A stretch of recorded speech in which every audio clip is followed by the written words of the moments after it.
Hi guys, let's start the first chapter of Class 9 History NCERT textbook. The first chapter is the French Revolution, but before that, let's just read about the first section, that is events and processes. In section 1, you will read about the French Revolution, the Russian Revolution, and the rise of Nazism. In different ways, all these events were important in the making of the modern world. Chapter 1 is on the French Revolution. Today we often take the ideas of liberty, freedom, and equality for granted. But we need to remind ourselves that these ideas also have a history. By looking at the French Revolution, you will read a small part of that history. The French Revolution led to the end of monarchy in France. A society based on privileges gave way to a new system of governance.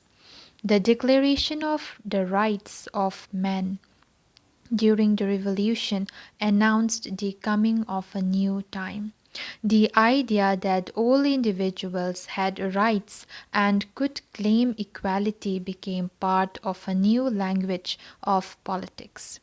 These notions of equality and freedom emerged as the central ideas of a new age. But in different countries, they were reinterpreted and rethought in many different ways. The anti-colonial movements in India and China, Africa and South America produced ideas that were innovative and original, but they spoke in a language that gained currency only from the late 18th century. In chapter 11, in chapter 2, you will read about the coming of socialism in Europe and the dramatic events that forced the ruling monarch, that is Tsar Nicholas II, to give up power. The Russian Revolution sought to change society in a different way. It raised the question of economic equality and the well-being of workers and peasants. The chapter will tell you about the changes that were initiated by the new Soviet government, the problems it faced, and the measures it undertook.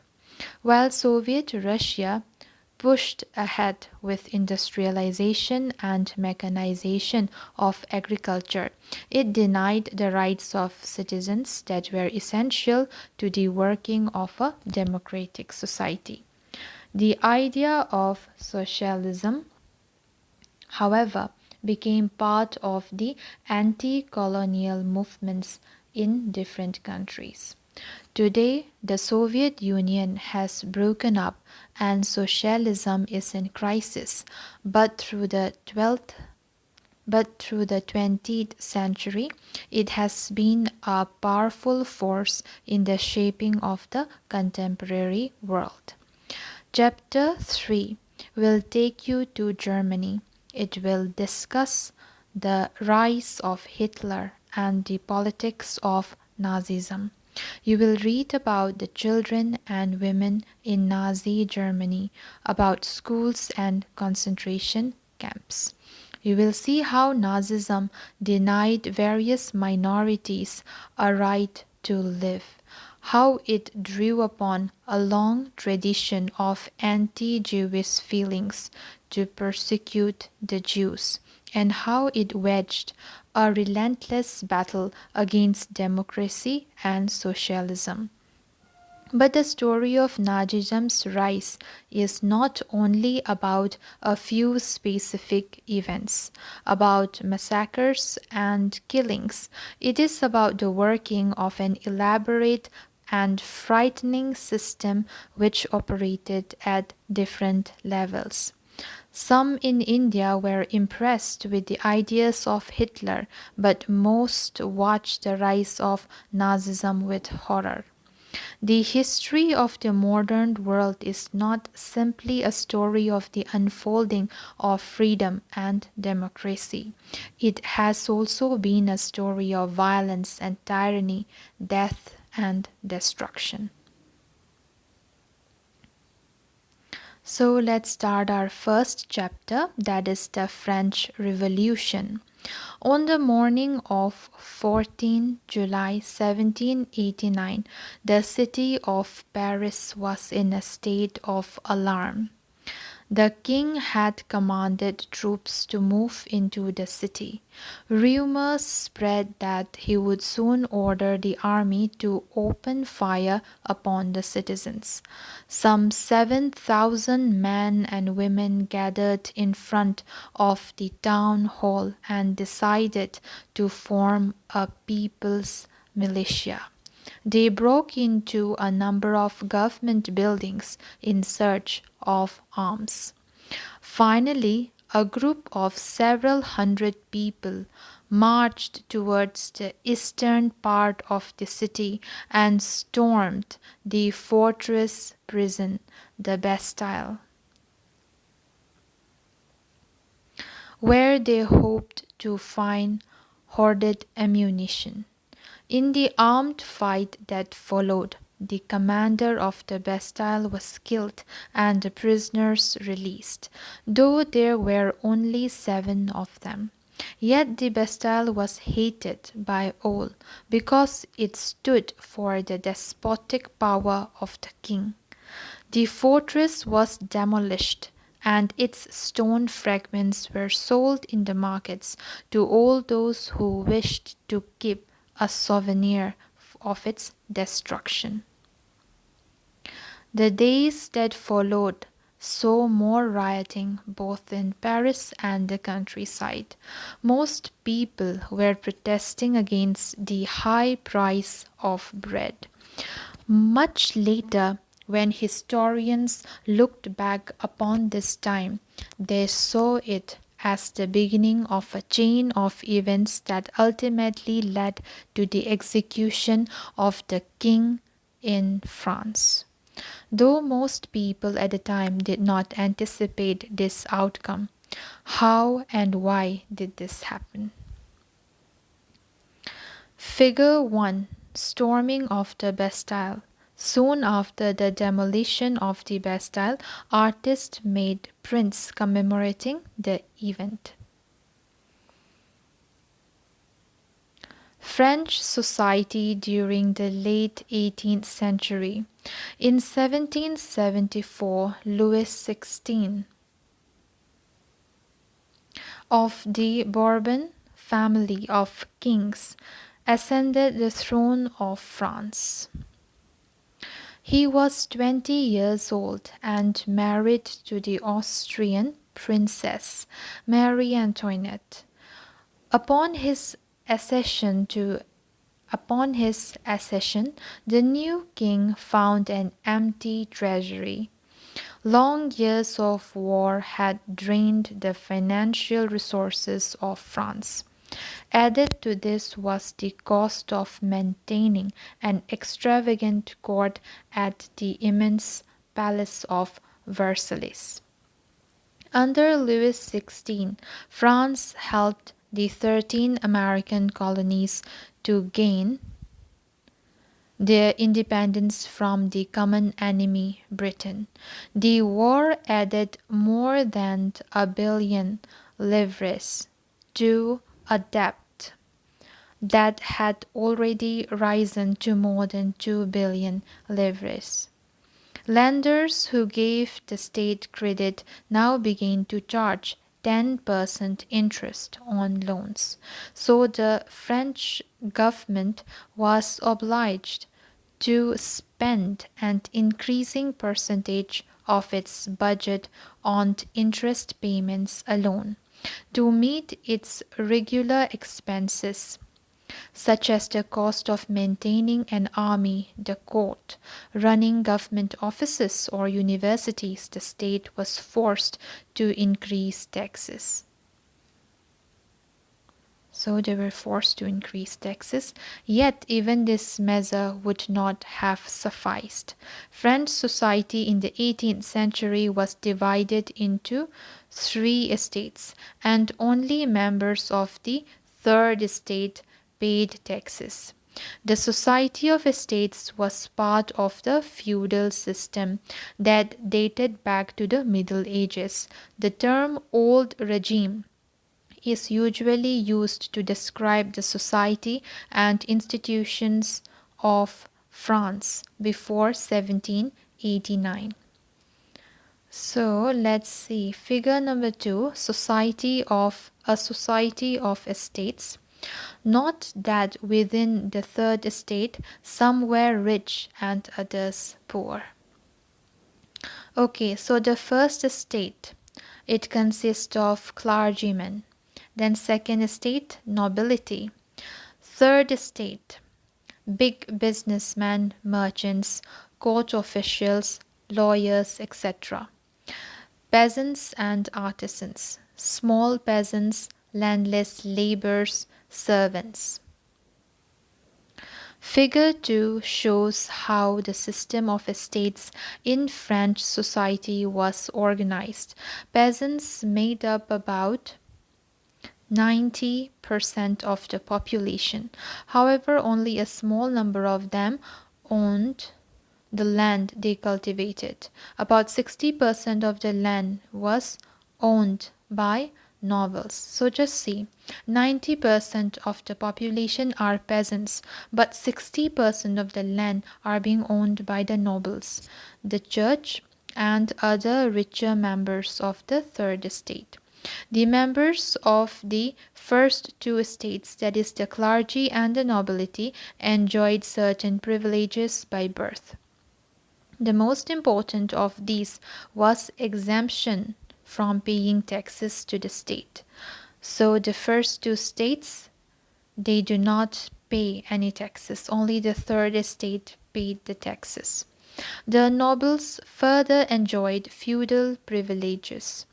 These included feudal dues, which they extracted from the peasants. Peasants were obliged to render services to the lord, to work in his house and fields, to serve in the army, or to participate in building roads. The church too extracted its share of taxes, called tithes. So, tithe, a tax levied by the church comprising 1/10 of the agricultural produce. So it was 1/10 of the agricultural produce. Okay. They collected this tax, tithes, from the peasants, and finally, all members of the third estate had to pay taxes to the state.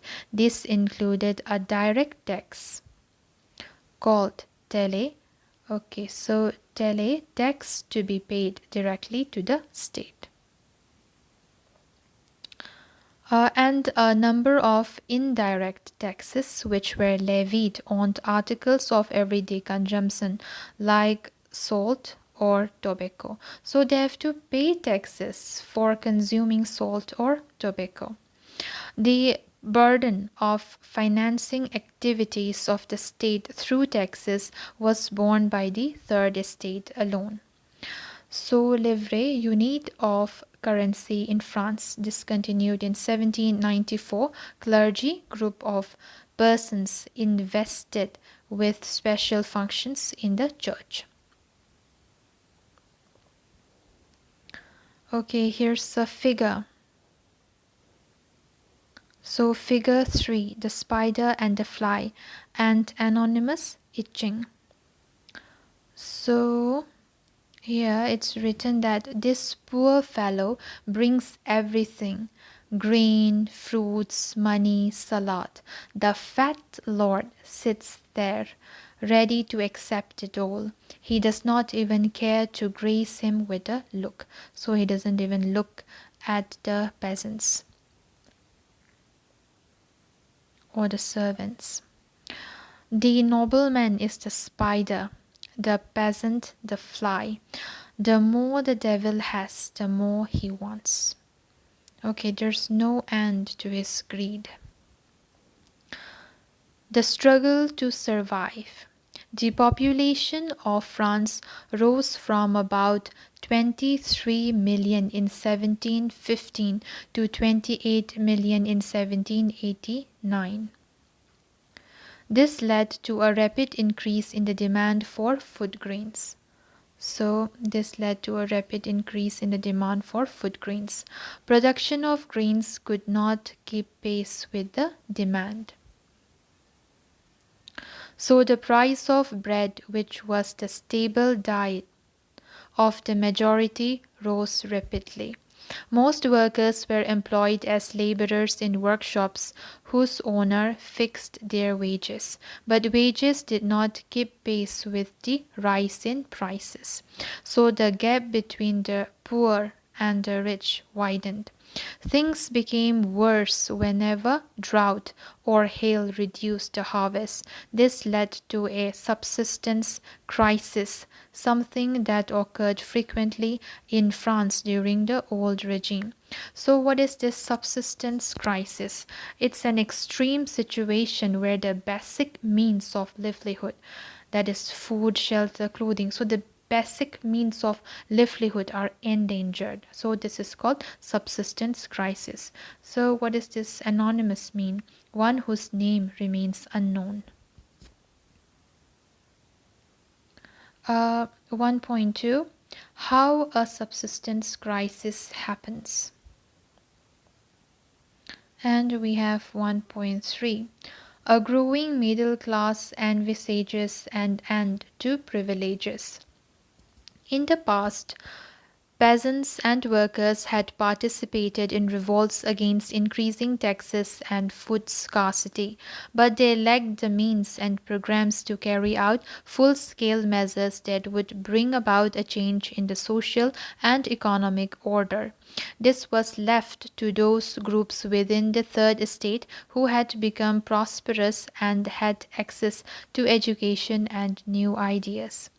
The 18th century witnessed the emergence of social groups, termed the middle class, who earned their wealth through an expanding overseas trade and from the manufacture of goods such as woolen and silk textiles that were either exported or bought by the richer members of society. In addition to merchants and manufacturers, the Third Estate included professions such as lawyers or administrative officials. All of these were educated and believed that no group in society should be privileged by birth. Rather, a person's social position must depend on his merit. These ideas envisaging a society based on freedom and equal laws and opportunities for all were put forward by philosophers such as John Locke and Jean-Jacques Rousseau. In his two treatises of government, Locke sought to refute the doctrine of the divine and absolute right of the monarch. Rousseau carried the idea forward, proposing a form of government based on a social contract between people and their representatives. In the spirit of the laws, Montesquieu proposed a division of power within the government between the legislative, the executive, and the judiciary. This model of government was put into force in the USA after the 13 colonies declared their independence from Britain. The American Constitution and its guarantee of individual rights was an important example for political thinkers in France. The ideas of these philosophers were discussed intensively in saloons and coffee houses and spread among people through books and newspapers. These were frequently read aloud in groups for the benefits of those who could not read and write. The news that Louis XVI planned to impose further taxes to be able to meet the expenses of the state generated anger and protest against the system of privileges. Source A. Accounts of lived experiences in the old regime. Number 1. Georges Danton, who later became active in revolutionary politics, wrote to a friend in 1793, looking back upon the time when he had just completed his studies. I was educated in the Residential College of Places. There I was in the company of important men. Once my studies ended, I was left with nothing. I started looking for a post. It was impossible to find one at the law courts in Paris. The choice of a career in the army was not open to me, as I was not a noble by birth, nor did I have a patron. The church too could not offer me a refuge. I could not buy an office, as I did not possess a sou. My old friends turned their backs to me. The system had provided us with an education without, however, offering a field where our talents could be utilized. Number 2. An Englishman, Arthur Young, travelled through France during the years from 1787 to 1789 and wrote detailed descriptions of his journeys. He often commented on what he saw. He who decides to be served and waited upon by slaves, ill-treated slaves at that, must be fully aware that by doing so he is placing his property and his life in a situation which is very different from that he would be in had he chosen the services of free and well-treated men. And he who chooses to dine to the accompaniment of his victims' groans or grounds.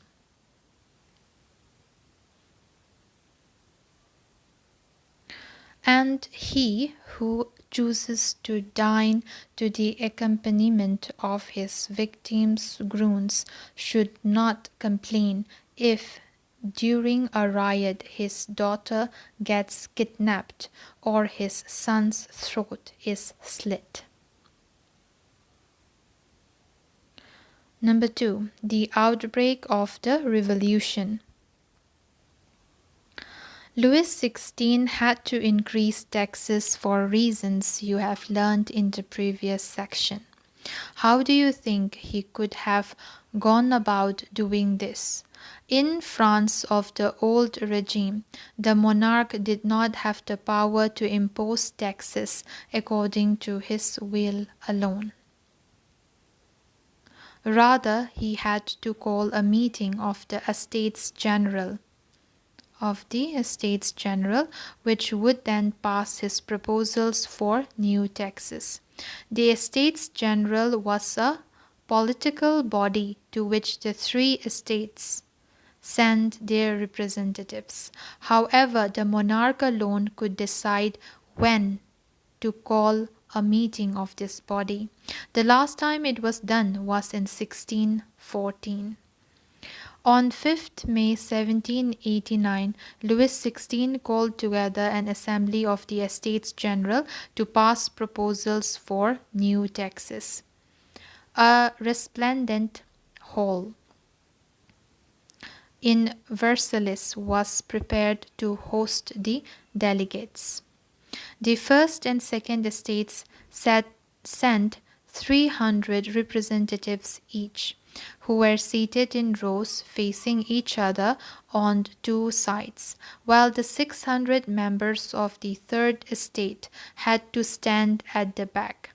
The third estate was represented by its more prosperous and educated members.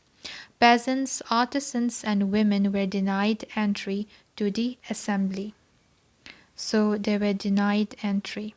However, their grievances and demands were listed in some 40,000 letters which the representatives had brought with them. Voting in the Estates General in the past had been conducted according to the principle that each estate had one vote. So, each estate had one vote. This time too, Louis XVI was determined to continue the same practice, but members of the Third Estate demanded that voting now be conducted by the Assembly as a whole, where each member would have one vote. This was one of the democratic principles put forward by philosophers like Rousseau in his book The Social Contract. When the king rejected this proposal, members of the Third Estate walked out of the assembly in protest. So they walked out. Some important dates. 1774. So 1774, Louis XVI becomes King of France, faces empty treasury and growing discontent within society of the old regime. 1789, Convocation of Estates General. Third Estate forms National Assembly. The Bastille is stormed. Peasant revolts in the countryside. 1791. A constitution is framed to limit the powers of the king and to guarantee basic rights to all human beings. 1792 to 93. France becomes a republic. The king is beheaded. Overthrow of the Jacobin Republic. A Directory rules France. 1804. Napoleon becomes Emperor of France. Annexes large parts of Europe. 1815. European defeated at Waterloo. Napoleon defeated at Waterloo. 1815. The representatives of the Third Estate viewed themselves as spokesmen of the whole French nation. On 20 June, they assembled in the hall of an indoor tennis court in the grounds of Versailles. They declared themselves a national assembly, and swore not to disperse till they had drafted a constitution for France that would limit the powers of the monarch. They were led by Mirabeau, and Abbé Sieyès. Mirabeau was born in a noble family but was convinced of the need to do away with a society of feudal privilege. He brought out a journal and delivered powerful speeches to the crowds assembled at Versailles. So here's a figure. The tennis court oath. Preparatory sketch for a large paintings by Jacques-Louis David. The painting was intended to be hung in the National Assembly. Abbé Sieyès, originally a priest, wrote an influential pamphlet called What is the Third Estate? While the National Assembly was busy at Versailles drafting a constitution, the rest of France seethed with turmoil. A severe winter had meant a bad harvest.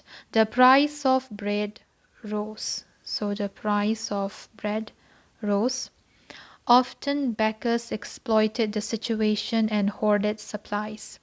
After spending hours in long queues at the bakery, crowds of angry women stormed into the shops. At the same time, the king ordered troops to move into Paris. On 14th July, the agitated crowd stormed and destroyed the Bastille. So on 14th July.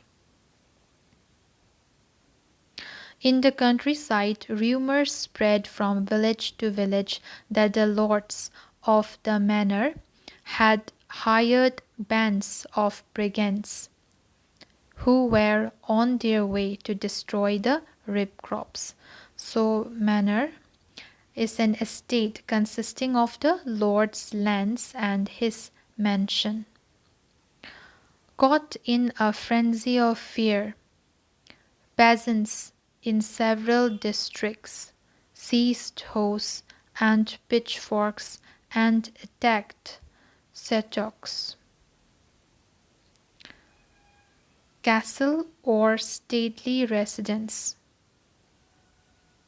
belonging to a king or a nobleman. Seto or Setocs. They looted, hoarded grain, and burned down documents containing records of manorial dues. A large number of nobles fled from their homes, many of them migrating to neighboring countries. So here's a figure. It shows France. The spread of the Great Fear. This map shows how bands of peasants spread from one point to another. This green part are the regions not affected by the Great Fear, and the pink are the areas of agrarian revolt, early 1789, and epicenters of main panic movement. The spread of the Great Fear. Okay, the directions are also given. In the countryside, okay, we have read this. Faced with the power of his revolting subjects, Louis XVI finally accorded recognition to the National Assembly and accepted the principle that his powers would from now on be checked by a constitution. So his power would be checked by a constitution. On the night of 4th August 1789, the Assembly passed a decree abolishing the feudal system of obligations and taxes.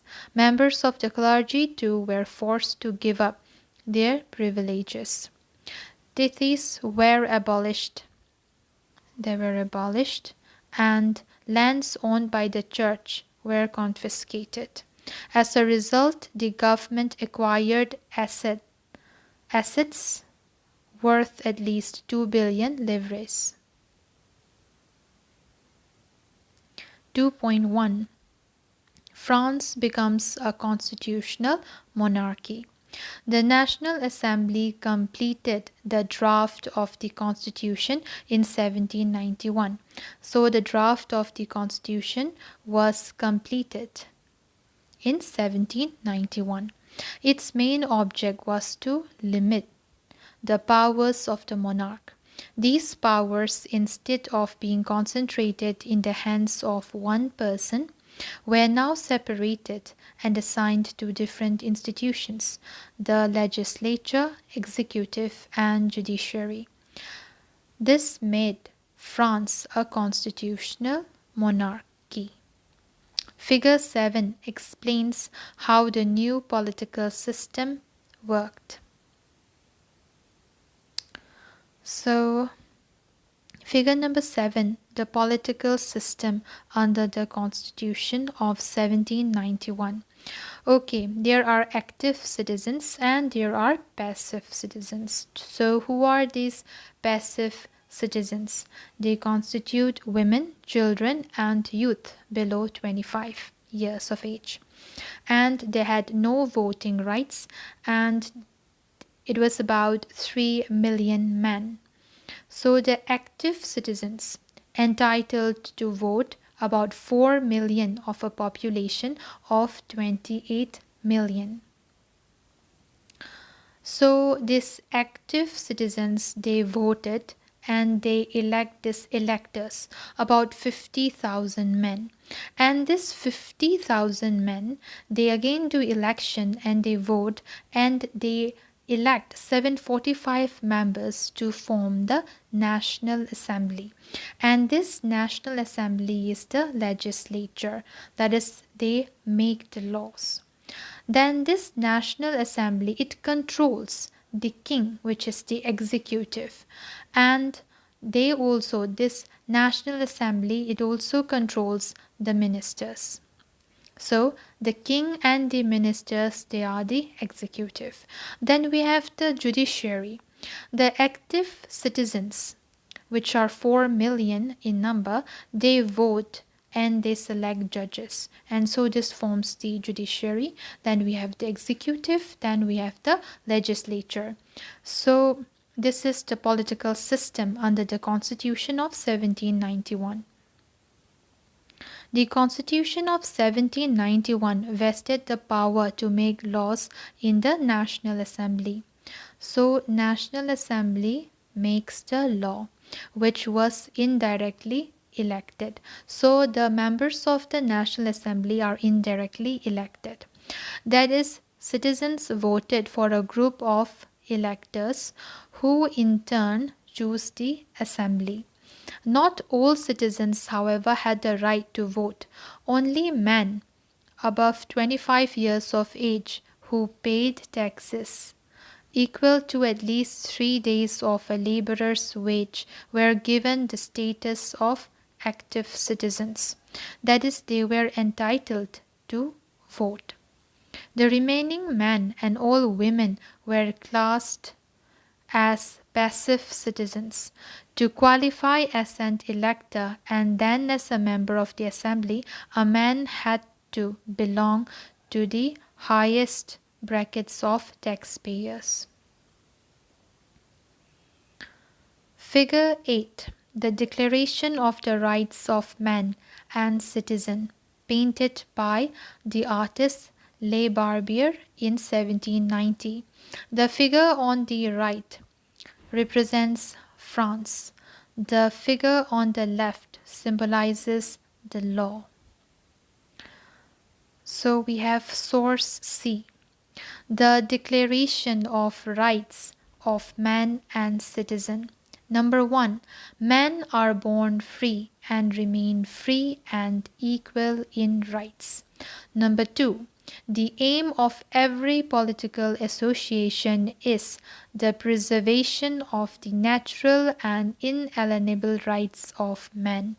These are liberty, property, security, and resistance to oppression. Number 3. The source of all sovereignty resides in the nation. No group or individual may exercise authority that does not come from the people. Number 4. Liberty consists of the power to do whatever is not injurious to others. Number 5. The law has the right to forbid only actions that are injurious to society. Then number 6. Law is the expression of the general will. All citizens have the right to participate in its formation, personally or through their representatives. All citizens are equal before it. Number 7. No man may be accused, arrested, or detained, except in cases determined by the law. Number 11. Every citizen may speak, write, and print freely. He must take responsibility for the abuse of such liberty in cases determined by the law. Number 12. For the maintenance of the public force and for the expenses of administration, a common tax is indispensable. It must be assessed equally on the citizens in proportion to their means. Number 17. Since property is a sacred and inviolable right, no one may be deprived of it, unless a legally established public necessity requires it.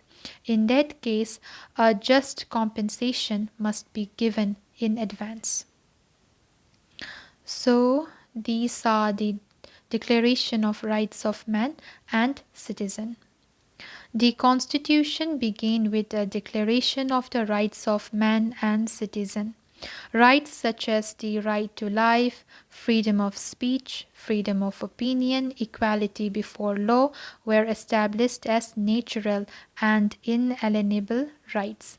That is, they belonged to each human being by birth and could not be taken away.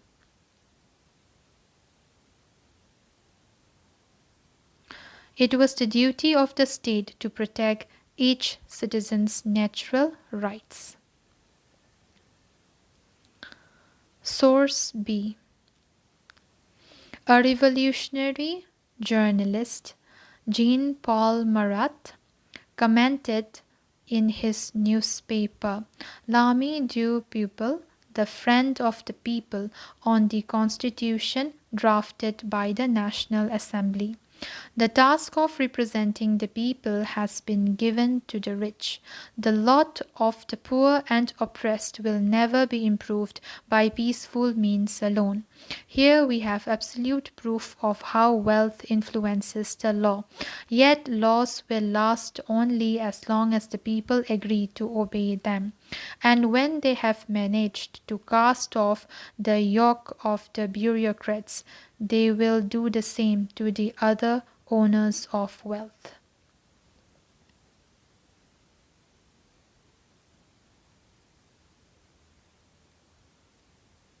So we have reading political symbols. So we have certain symbols and their meaning. The majority of men and women in the 18th century could not read or write. So in the 18th century, that is 1700s, they could not read or write.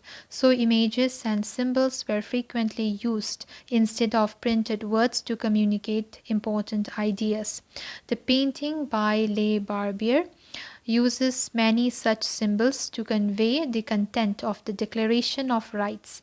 Let us try to read these symbols. So the first one is the broken chain. Chains are used to fetter slaves. A broken chain stands for the act of becoming free.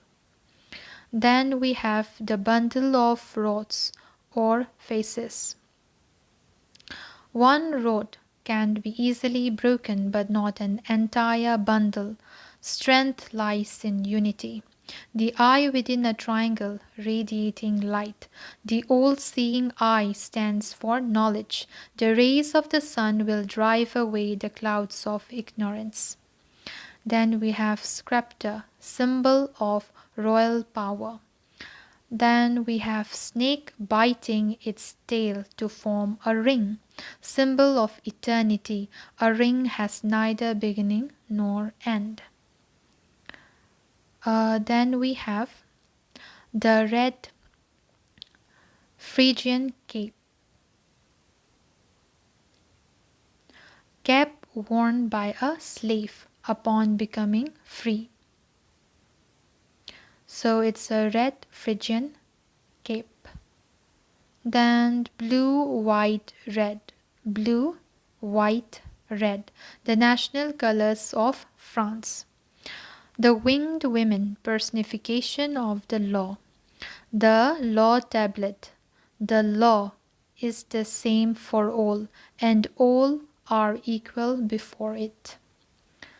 Okay, so that's all. Now let's continue in the next video with the part 2. So bye guys.